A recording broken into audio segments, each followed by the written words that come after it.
The biggest wall you have to climb is the one you build in your mind. This is a very famous quote by Roy T. Bennett, and today's guest believes it to be true. She's a life coach who helps people get out of their own way and change the narrative of their own inner voice. But her journey of becoming a coach was as unsettling as the name of this podcast. Not only has she worked as a consultant with MNCs and startups, she has also worked as a professor. She's a business school facilitator, and she's also an EI and NLP practitioner.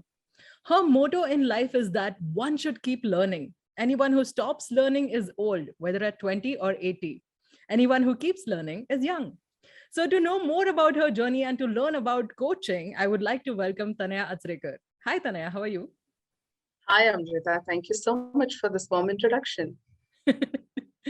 So, since you are a coach and usually you are the one asking questions, how does it feel to be on the other side of the spectrum today? I think I feel good. It's a bit relieving because I know, I just don't have to think. I just have to answer. Being on the other side is much more comfortable. Being on the other side, other ways as a coach is usually, a role of responsibility. Yes, I agree. I have also been to one of your coaching sessions, and I know how difficult it is to be the one answering questions uh, and the one asking them for sure. So, well, as we heard in your bio, you have done a lot of career switches and you have literally, tried really hard to find this career path. So, what inspired you to make this career shift into coaching, and when did you first hear about it? So I think coaching came to me very intuitively because as a profile, I have been a trainer and a facilitator, Wow. and my job entailed actually traveling to remote parts of India, interacting there with engineering students and from BBA students and MMS students, and the student used to come and ask for some advice or a suggestion onto something, and I realized that I can only share with them what has been my experience or my learning, but other than that I lack a tool or I lack a set of qualifications or a certain exposure that I'm able to help themselves out of their respective situations. That means I always thought that I need a formal training if I have to further go out and help people. That was one part of it, though I did not take it seriously then. The second part was also when a lot of consultancies that I was working with as a facilitator started asking me, Tanaya, clients are now asking for an emotional intelligence coach or a life coach. Do you have any such relevant certifications? So that idea again got kind of reinforced there. And I still was so busy with mainstream work and everything that was going on that I didn't budge. And finally, COVID happened. So that's, I think, a large difference maker in my life and attitude towards life, a professional choice by large. So that happened, and I realized, okay, now everyone is upskilling themselves, and I'm an interview panelist for a B school, and that's the first question I ask people, how do you keep yourselves updated? And I thought, okay, how am I updating myself now? And then I realized this coaching certification is long due, and I should take it. Right.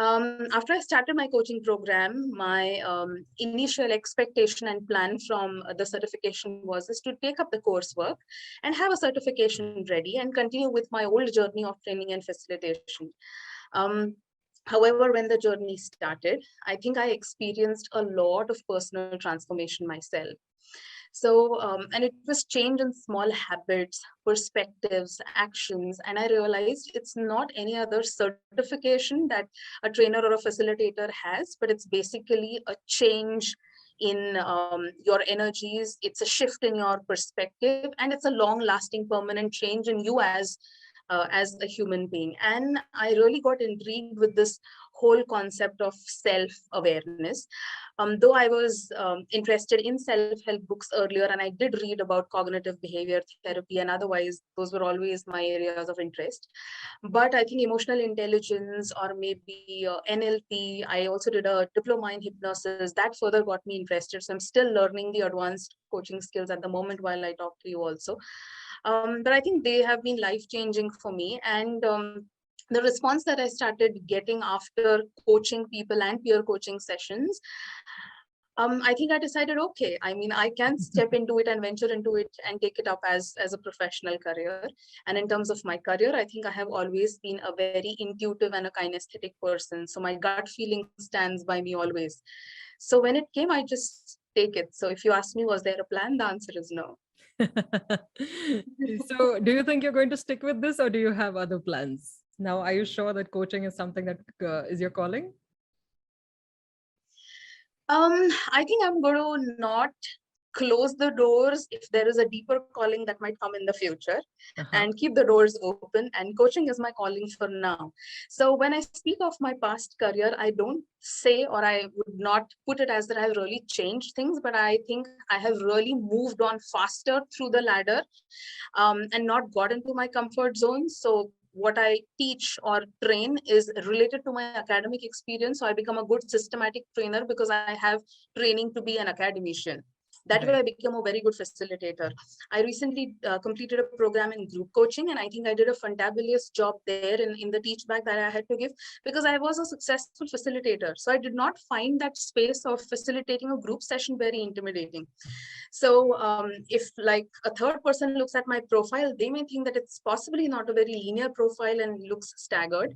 But if you look at it from a human development or a people development perspective, I have touched all the levels, starting from education, training, development, facilitation, and now going on to a deeper level, which is coaching. So I think I'm growing pretty fast, and that's why the profile sounds so non-linear. But I am really interested in building more on this profile if I can get into research, something like Brené Brown does, and maybe speak on something in a TEDx talk or a TED talk later. So maybe I really want to still build on my coaching experience that I leveraged over the years. And yeah, let's see where Yeah. it goes. No, I just had this question because when, as you said, when you see your profile, you have done so many things from consultancy to teaching to, I think, developing games as well, which you have been doing. So there are so many different things and avenues that you have explored, and then come to this conclusion that coaching is your calling right now. So, I was just curious as to what else or what new direction have you found? Is there a new pathway that you have discovered about yourself? And hence the question. Well, I'm really glad that you found coaching and I found you, because it has been a wonderful experience talking to you as well about my own journey. So if anybody is interested, you can connect with her. That will come later on. So, so my question is that, coming to the next question, everybody has this question, this query that, what is the difference between coaching and therapy? Is it the same? Is it different? What is your say on it? I think I would still like to speak more on coaching, but to Mhm. help the audience differentiate on what it is. Therapy is more psychology oriented, and it's more past event oriented, analyzing your past. Why do certain behaviors occur, and what can you change about them, and how can you change your future using that? So it's basically a past and a current perspective that it takes into consideration. Whereas coaching is not that a very deeper psychological analysis, is basically deals with who you are today and where do you want to be tomorrow, and how can you craft that journey for yourself from starting today to tomorrow.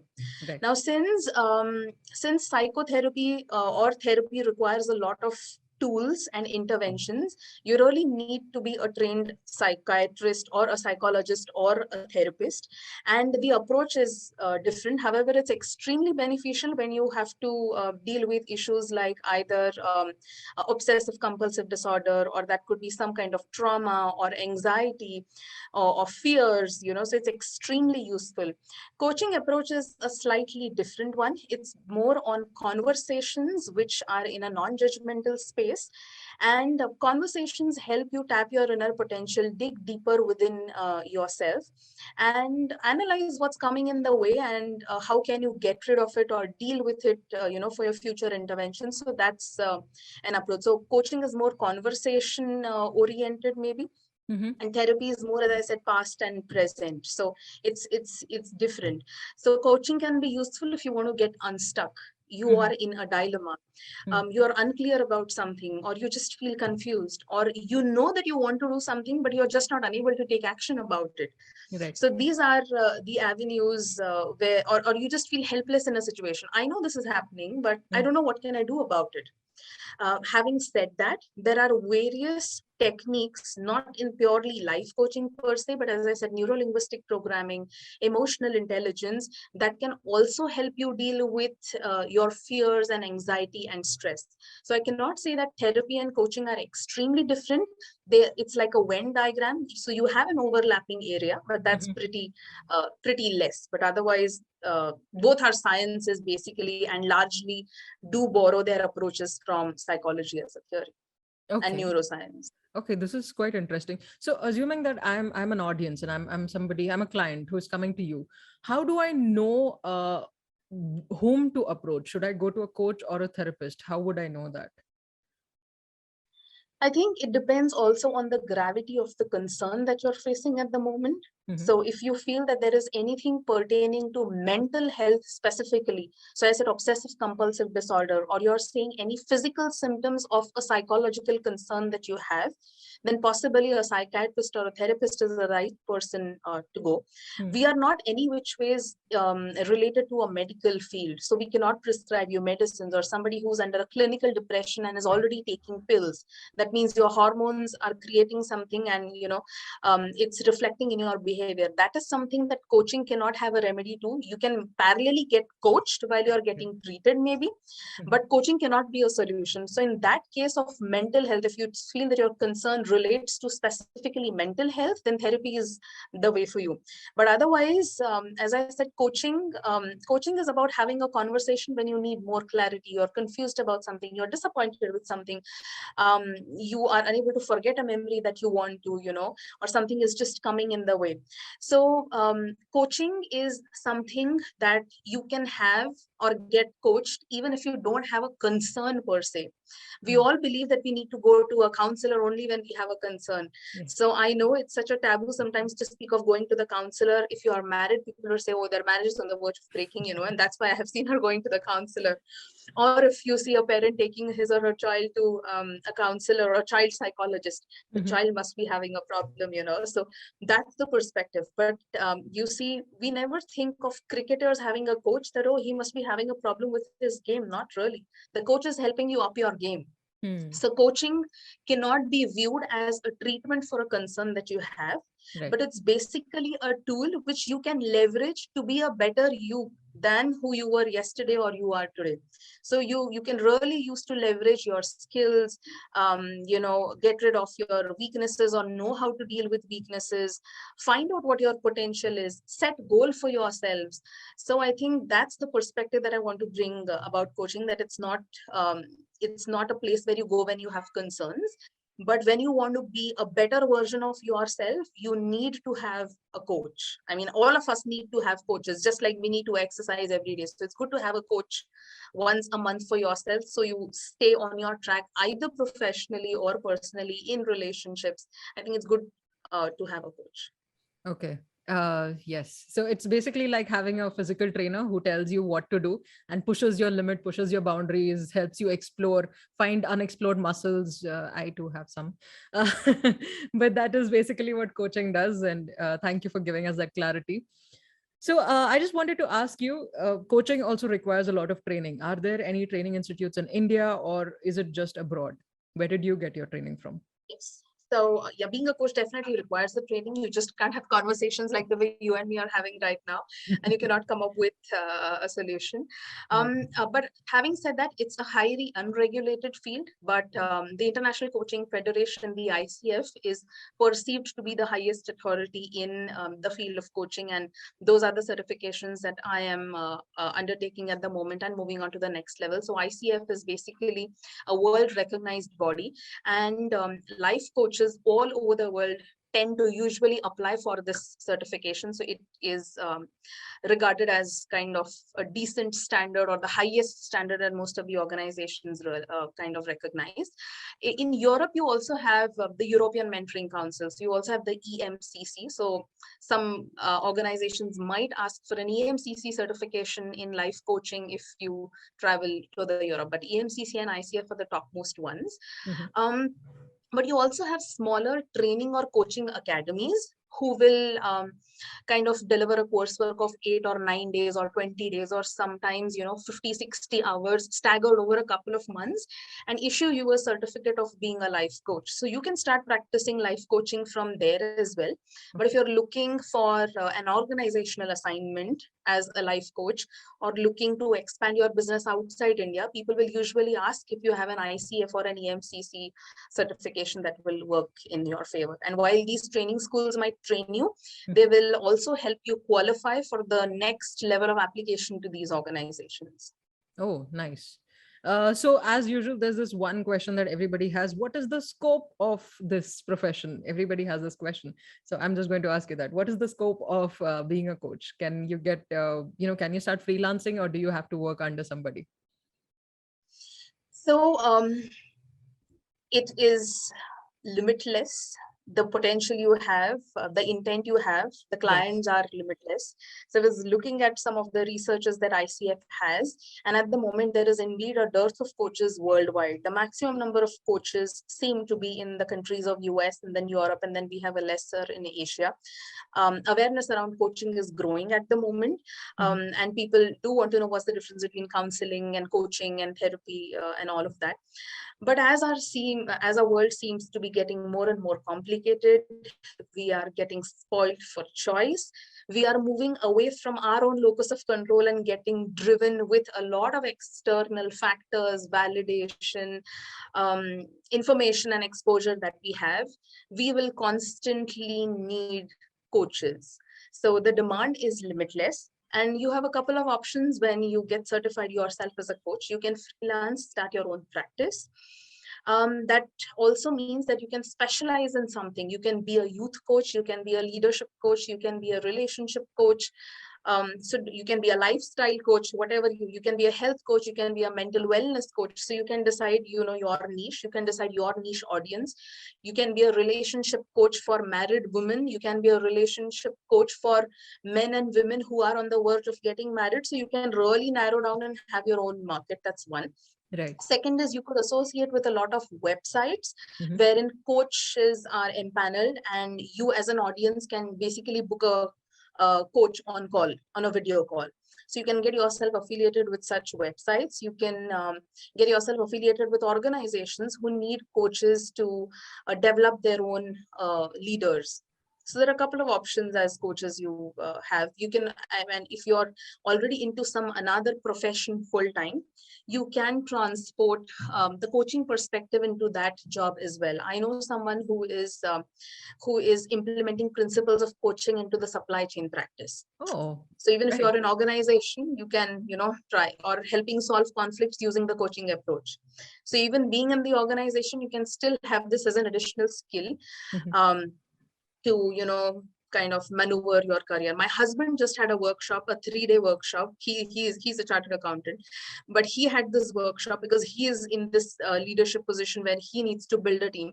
So he was taught on how coaching can help you manage your subordinates well. And I said, see, I told you a couple of months back, you need to learn coaching, and then you disregarded my suggestion, and now you're getting trained on it yourself for 3 days. So yeah, it's becoming popular.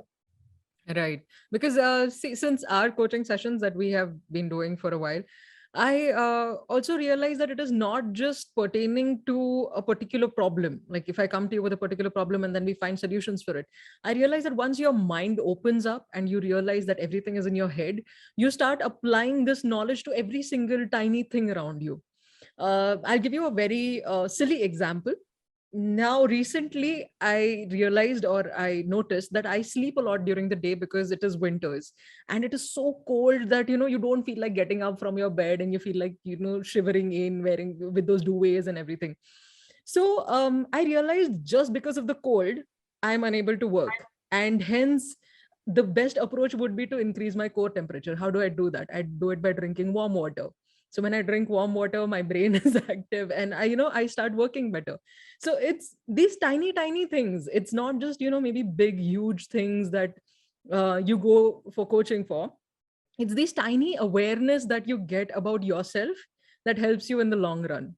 It might not seem like a lot, but it did help me work these past 1 week. So definitely I get it. Coaching helps in all fields of life. So I just had this query, and this is a myth that I had. So, I felt that coaches and therapists do not need coaching themselves. So this is one aspect I had. I used to feel that, their lives are so sorted that they don't need coaching themselves, but then you busted the myth. So I just had this query. How often do you yourself get coached, and how has that changed your life? I think it has changed my life immensely. I keep a diary with myself whenever I encounter a situation, and reflecting on it tells me, okay, this habit of mine is coming in the way, or maybe this is something that I need to change for myself. I jot that down. And at the moment when I speak to you, also have a list of around 15, 16 topics in my book that I will share with a coach when I have a session with them. So basically, sometimes I get coached once a week, sometimes even twice a week, because that's also a part of the coaching practice that I do and we offer, and we get coached ourselves. But I'm telling you, the tougher side of it is it's not easy to face yourself. The coach will never blame me, but what comes out in a coaching session sometimes is, oh my god, I'm really coming in my own way, and I have an assumption in my mind which is not true, and it is harming me and people around me. It's so difficult that time to just accept yourself and even acknowledge that you are the one who's actually doing that, and which does happen in most of the intense coaching sessions. Yeah. But over a period of time, it really transforms who you are. It really does. My husband is not here, otherwise he would have vouched for this. The way he has seen me before we got married and after our marriage, and I've started the coaching journey, there is an immense difference in me as a human being. So because I just got trained professionally on coaching skills, but we together see a lot of difference in me as a person in terms of my limiting values like control, or in terms of my temperament, in terms of the way I speak. So in terms of filing people, I was very judgmental and opinionated, but the first principle of being a coach is you create a non-judgmental and an unopinionated space for yourself and for others with you in the session. So I think it's a transformation that I experience. And yeah, I think I feel lucky to be a part of this tribe, because now when I have a concern, I know I just need to call up a fellow friend and he or she will end up coaching me. So that's You just mentioned that you have started creating an unopinionated space, and which is free from judgment and bias. So how do you do that? That's one biggest question that I have. so it's not easy. I just had a coaching client ask me this question this morning. And the client said, Tanaya, I'm sharing so many confidential things with you, and they just come out in this space. I'm wondering, how does it affect you as a coach, and how are you able to stay unbiased? That's what we are taught in the school when we learn coaching. And being unbiased means not getting entangled in the story and words of a person. So if I'm narrating the story, this is what happened to me. If I get into the details of the story, I mean, I get interested or mentally get occupied, I automatically get transported into a space of judgment with a lot of details.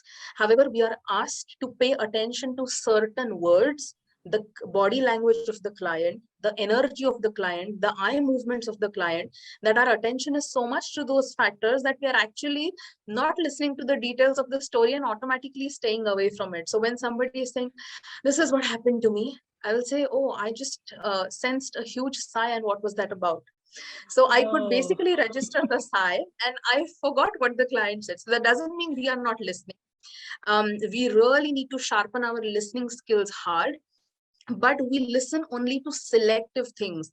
For example, is somebody telling us, I don't want to be a pilot, I don't want to be poor my whole life, I don't want to be not having a good career, I'm not listening to what does he or she does not want. I'm listening to this word, not. It tells me that this person is an away type of personality. That means this person kind of protects himself or herself from being things. Whereas some people are toward people who say, I want millions of dollars. I think I want a 5 BHK penthouse. I think I want a successful career.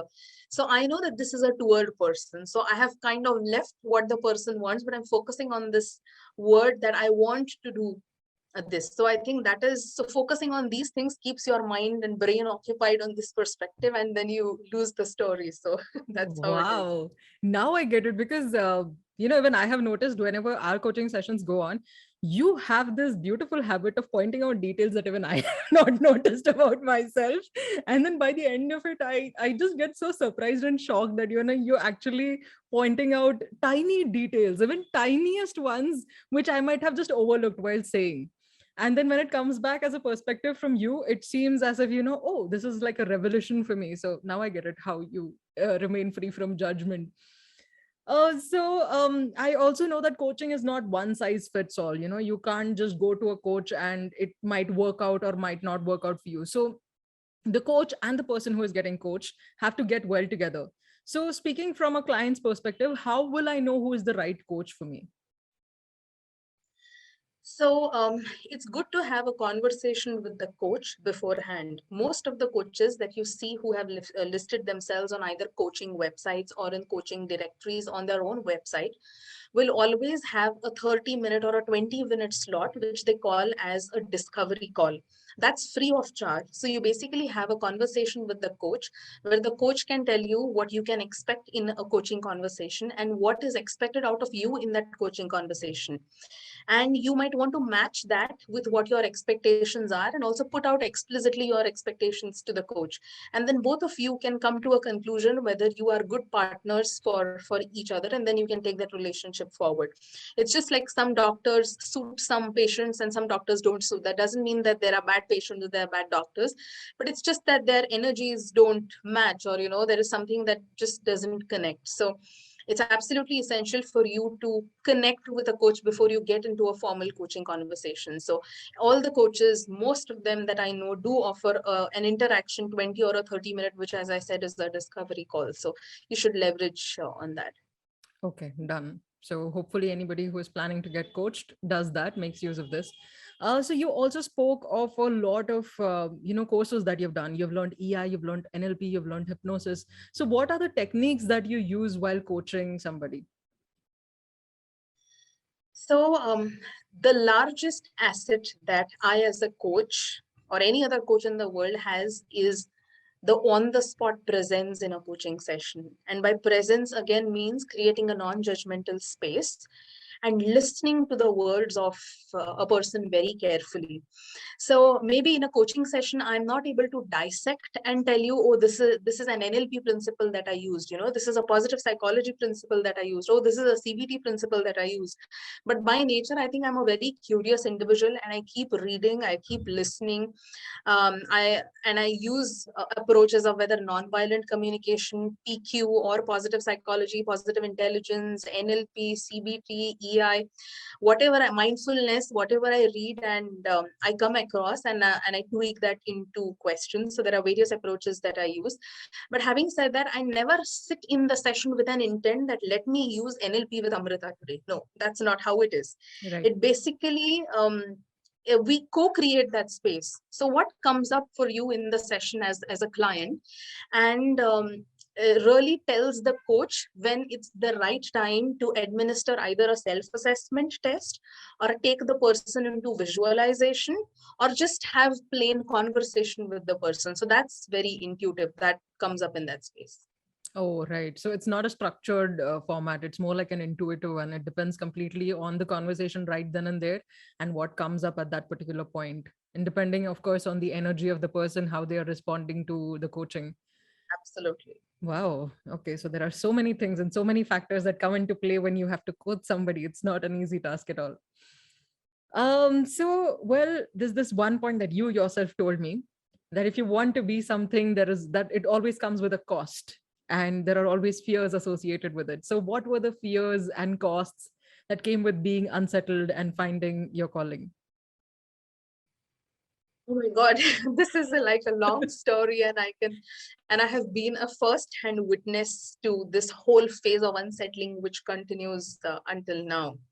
I was a university topper for my graduation. I stood first in the University of Pune, and I started working in hospitality then. And post that, I've done my master's in HR and labor laws, and then net and training and consulting and life coach. I have my courses on Udemy. So I'm quickly running you through to just tell you the diverse fields that I've tried hands in and on, and I'm kind of doing things. I worked in the US. I still continue to work for a US client because I was in the US for a while. So the journey has been something that comes in front of you. I decided, okay, maybe this is challenging enough for me. I haven't done it, and I will choose to do it. Of course, people close to you, friends, family, will always tell you to be on a path that is well proven or that's already been established. And I was reading this book on group coaching. I forgot the name of the author, and she said, if you're walking the path of your career on a track that is well proven, then that's not your career. So you create your path for your own career. And I remember my mother going to an astrologist and showing my horoscope. She's on the verge of getting this, government paid scale job. And I said, okay, mom, just chill. You go to the astrologer, and even if he says, Abhi, there is no yoke of me quitting the job, I will. And I did quit that job.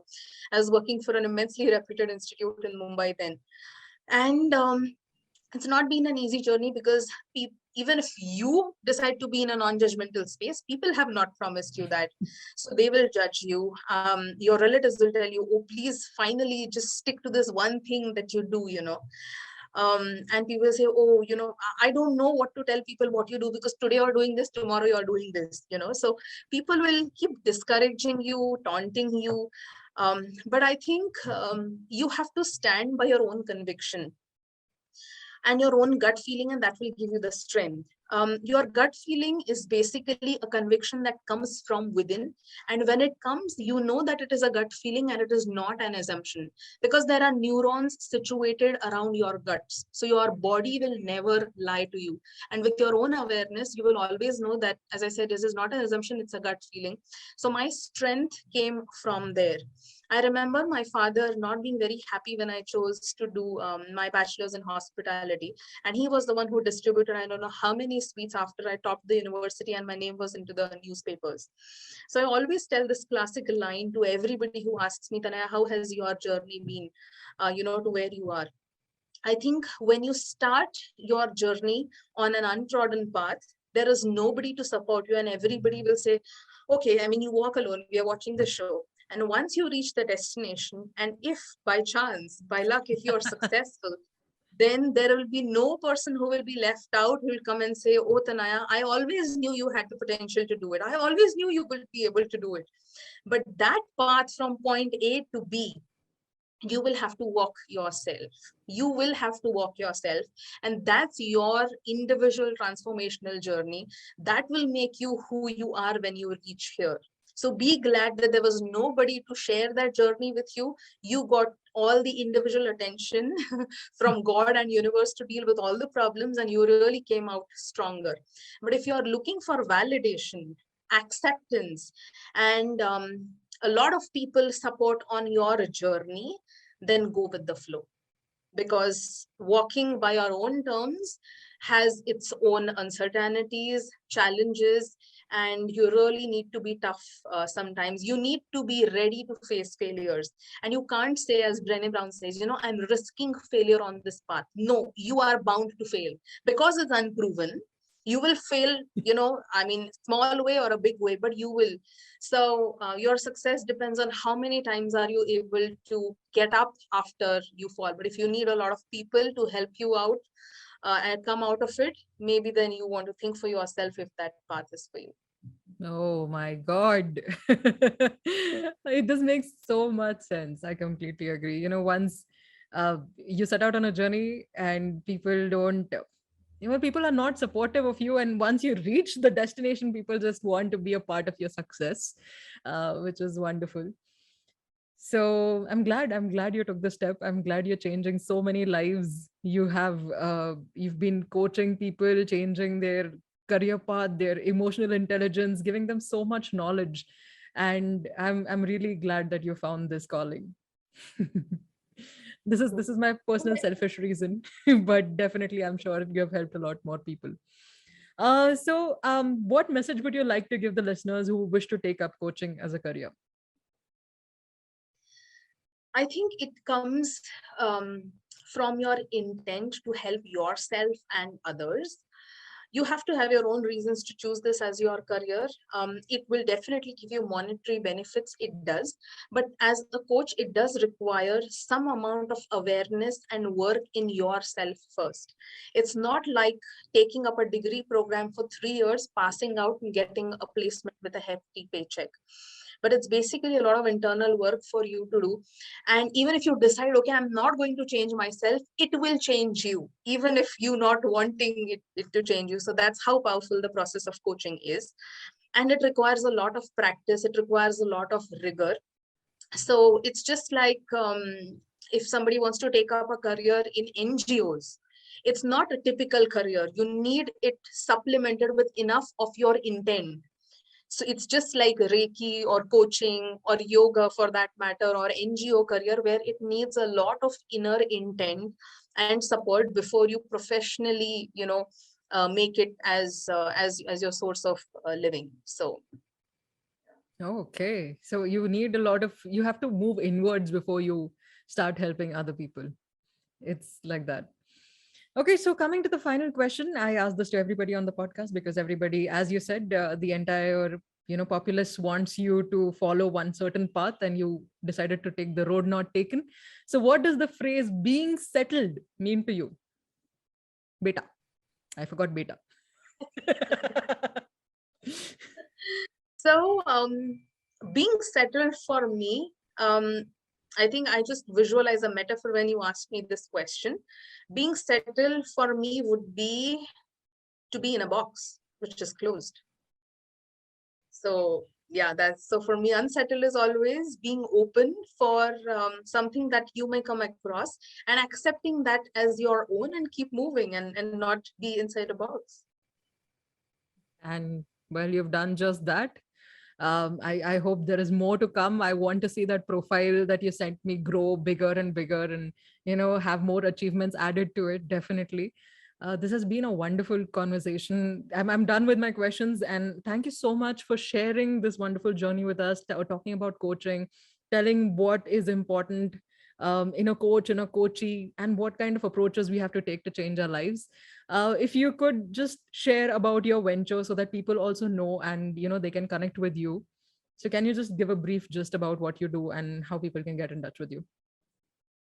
So I think I will be sharing a link with Amrita here, and she'll be putting it in the podcast. So that's a link to my calendar. You can block a session with me. I just registered my company, which is called the Innerglint Coaching, and glint is the beam of light within you. That's what it signifies. So I kind of want to have this forte in helping individuals create sustainable career choices for themselves.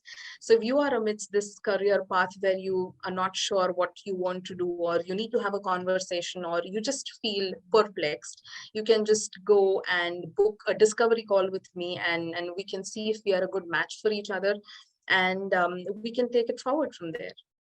Okay, so get in touch with her. I will be sharing all the links in the description.